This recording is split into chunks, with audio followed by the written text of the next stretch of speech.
اعوذ باللہ من الشیطان الرجیم سورۃ قریش بسم اللہ الرحمن الرحیم لإیلاف قریش الفت ڈالنے کے لیے لإیلافی مانوس کرنے کے لیے قریش کو.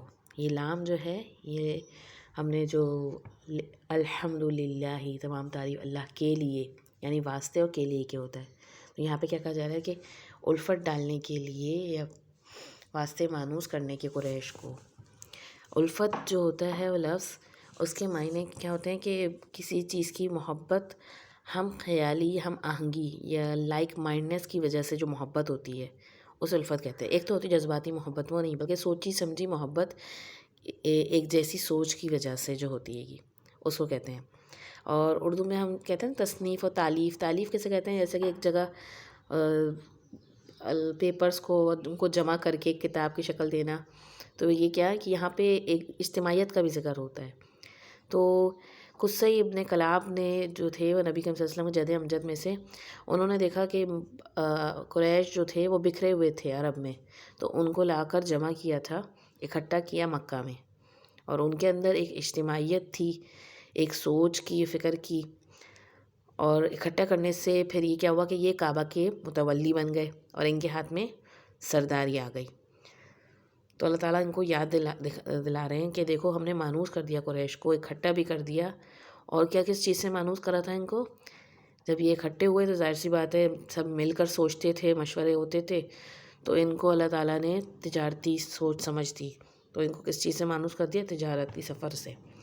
ایلافہم مانوس کر دیا ان کو رحلت الشتاء والصیف. رحلہ سفر کو کہتے ہیں تجارتی سفر کا.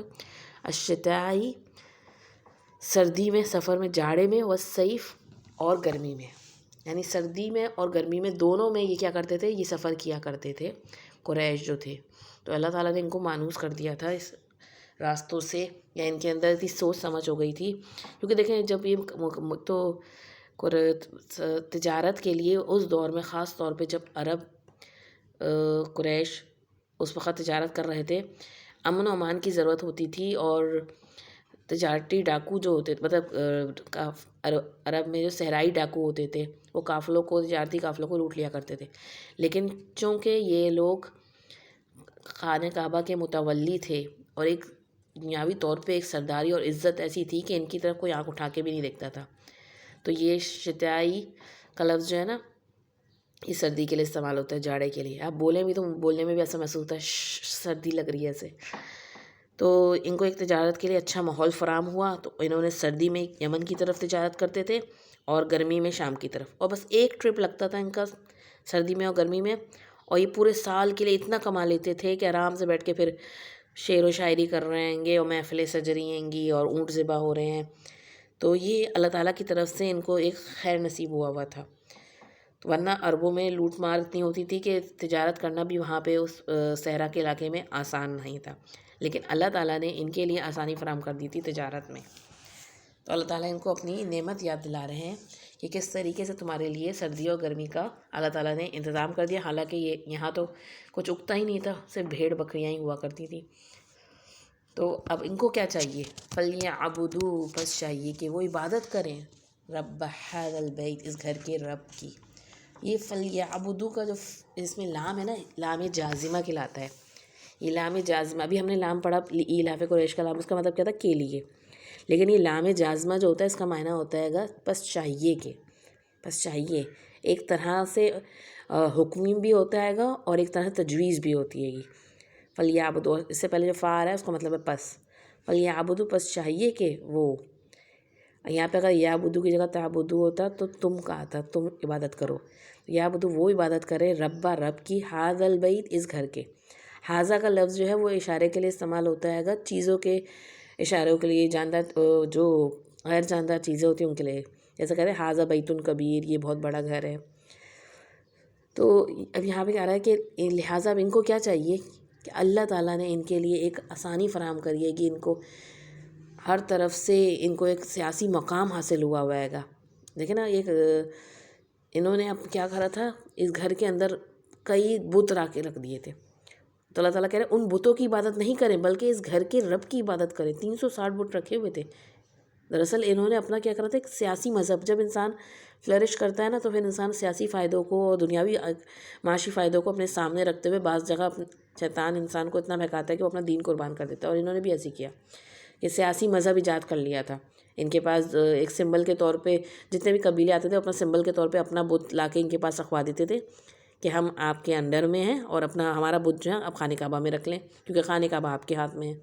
اور اس طریقے سے ان کی سیاست بھی چمک رہی تھی، تجارت بھی چمک رہی تھی. تو انہوں نے دین ابراہیم جو کہ ایک توحید پہ قائم دین تھا، ابراہیم علیہ السلام کہاں سے ہجرت کر کے آئے تھے صرف ان بتوں کو ہی توڑ کر، اور انہوں نے پھر وہی ایک وقت آیا کہ 360 بت رکھے ہوئے تھے خانہ کعبہ میں. اللہ تعالیٰ ان کو یاد دلا رہا ہے کہ دیکھو ہم نے تمہیں جو نعمتیں دی ہیں تو اس کے بدلے میں تمہیں کیا کرنا چاہیے، تمہیں اس گھر کے رب کی عبادت کرنی چاہیے جس کا یہ گھر ہے.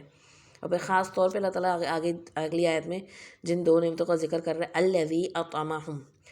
الذی جو ہے اسم موصولہ کہلاتا ہے گا، جو پچھلی بات سے جوڑ ہوتا ہے، جو پچھلے جس کی ذکر کی جا رہی تھی اسی کے بارے میں بات ہو رہی ہے، اسی کی طرف اشارہ ہو رہا ہے گا. الذی جو یا جس نے، اطعمہم کھلایا ان کو، یعنی وہ ذات جس نے ان کو کھلایا. طعام کہتے ہیں ہم کھانے کو. اطعمہم کھلایا انہیں، من جوع بھوک میں، وآمنہم اور امن دیا ان کو، من خوف خوف میں. یعنی انہیں بھوک میں کھلایا اللہ تعالیٰ نے. ویسے تو انہیں اس سرزمین میں کچھ اگتا نہیں تھا اور خالی بھیڑ بکریوں کے علاوہ کچھ نہیں ہوتا تھا ان کے پاس، لیکن اللہ تعالیٰ نے ایسا انتظام کر دیا ان کے لیے، ان کو ایسی دماغ کے طور پہ ایک اتنی سمجھ دی کہ کس سیزن میں کہاں پہ انہیں تجارت کرنی چاہیے، اور انہیں پہ اتنے فائدے پہنچائے. اس کی وجہ سے وہ آرام سے ایک مکہ کے سردار بن گئے. اسی وجہ سے متکبر بھی بہت ہو گئے تھے کہ نبی کریم صلی اللہ علیہ وسلم جب اپنی دعوت لے کے آئے تو ان کے اندر ایک خاص تکبر تھا قریش کے اندر.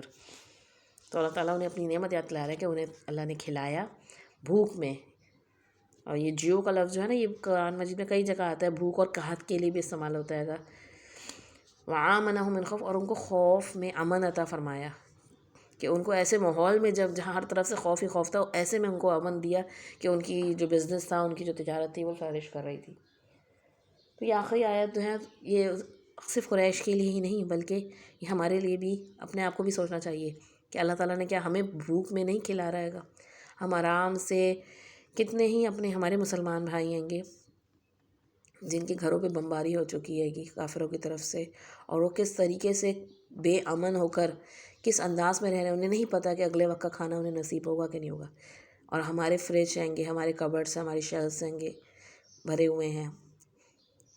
اب ہم اندازہ کریں کہ اللہ تعالیٰ کی کتنی نعمتوں سے ہم فائدہ اٹھا رہے ہیں، حالانکہ ہم جیسے ہی مسلمان ہیں، اللہ کا نام لینے والے ہیں وہ لوگ، اور وہ کس کنڈیشن میں ابھی رہ رہے ہیں گے.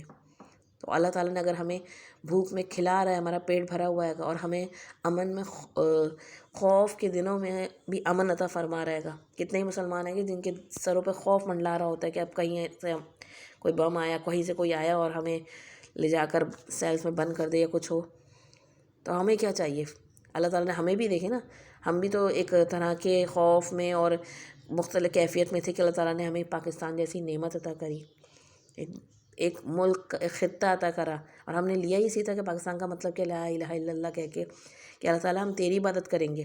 اس ملک کو ہمیں ایک ٹکڑا دے جہاں پہ ہم آرام سے اس دین کو فالو کر سکیں، دین پہ عمل کر سکیں. ہندوؤں کے ساتھ عمل کرنا، فالو کرنا مشکل ہو رہا تھا، لیکن ہم نے یہاں کر کیا کرا؟ فَلْيَعْبُدُوا رَبَّ هَذَا الْبَيْتِ کیا کہ اس گھر کے رب کی عبادت کری، اس گھر کے احکامات کو فالو کرنے کی طرف نکلے، یا مزید پھر ویسٹ کی طرف دیکھ کے ان کی ٹیکنالوجی سے امپریس ہو کے انہی کے جیسے بننے کے لیے دوڑ پڑے، ویسے ہی بے حیا ہو گئے. آپ خود دیکھیں آج ہمارا جو ایجوکیشن سسٹم ہے ہمیں جس طرح سے بنا رہا ہے گا کہ ادب، بڑوں کو تو چھوڑیے، اب بچے بھی بے ادب اور بے حیا ہوتے جا رہے ہیں.